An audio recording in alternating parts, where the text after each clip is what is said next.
जय भीम, नमो बुद्धाय साथियों। सम्मानित साथियों, आज आपको विभिन्न राजनीतिक दलों के चमचों के बारे में अवगत कराना चाहता हूं। ये अवगत कराना इसलिए मजबूरी हो गया है कि आज दलित, शोषित और वंचित समाज के ऊपर जो अत्याचार हो रहे हैं, उस अत्याचार के विरोध में संसद में कोई बोलने को तैयार नहीं है। आखिर इसके पीछे कारण क्या है?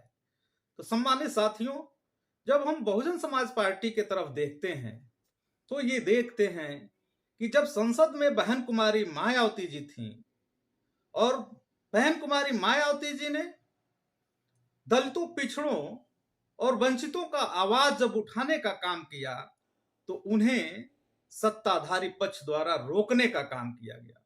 जब रोकने का काम किया गया, आदरणीय बहन कुमारी मायावती जी ने ललकारते हुए दलित, शोषित, वंचित समाज का पक्ष रखा ही नहीं, बल्कि संसद की कुर्सी को लात मारने का काम किया और इस्तीफा देने का काम किया।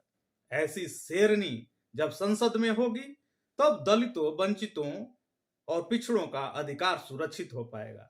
सम्मानित साथियों, मैं चमचों के बारे में इसलिए बात करना चाहता हूं कि विभिन्न दलों से लोग चुन के जाते हैं और इसलिए जाते हैं कि हम दलित, शोषित, वंचित समाज की आवाज बनेंगे।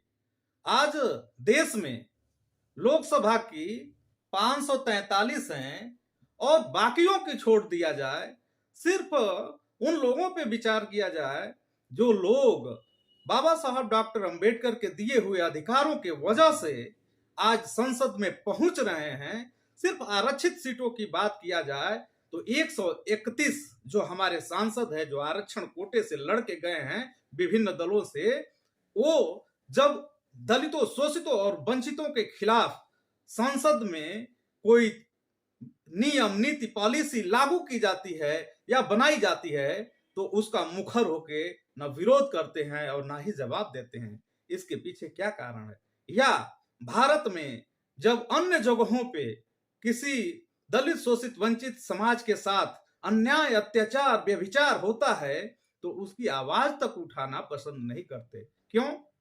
क्योंकि वो अपने अपने दलों और तथा उनके राष्ट्रीय अध्यक्षों की चमचई में इतने व्यस्त हैं कि वो ये भी नहीं जानते कि हम आरक्षित सीट से चुन के आए हैं और उन लोगों के हक, हुकूक और आवाज को उठाने के लिए आए हैं। जिन लोगों ने हमें यहाँ भेजा है वो यही लोग हैं, दलित, शोषित, वंचित समाज का ही वोट पा करके और डॉक्टर अंबेडकर द्वारा दिए गए अधिकारों की वजह से हम संसद तक पहुंच पाए हैं। इस गरिमा को भी वो नहीं बचा पाते। ऐसे चमचों से सावधान, जागरूक और अवगत कराने के लिए मैं आप लोगों के बीच में आज यह बात रखना आवश्यक समझता था। इसलिए सम्मानित साथियों, आपसे कहना चाहता हूं कि ये जो राजनीतिक चमचे हैं जो विभिन्न दलों से चुन के जाते हैं, वो मुझे लगता है कि बेजुबान हाके हुए मवेशियों की तरह हैं, मवेशियों के समान हैं, जो उसमें चले तो गए हैं लेकिन बेजुबान हैं, उनके जुबान नहीं खुलने वाले हैं। इसलिए आप वास्तविक नेतृत्व यदि उसमें संसद में भेजना चाहते हैं तो आपको बहुजन समाज पार्टी की अध्यक्ष आदरणीय बहन कुमारी मायावती जैसे शेरनी सांसद को भेजना होगा जो पुरजोर तरीके से आपकी आवाज उठा सके। जय भीम, जय भारत, नमो बुद्धाय।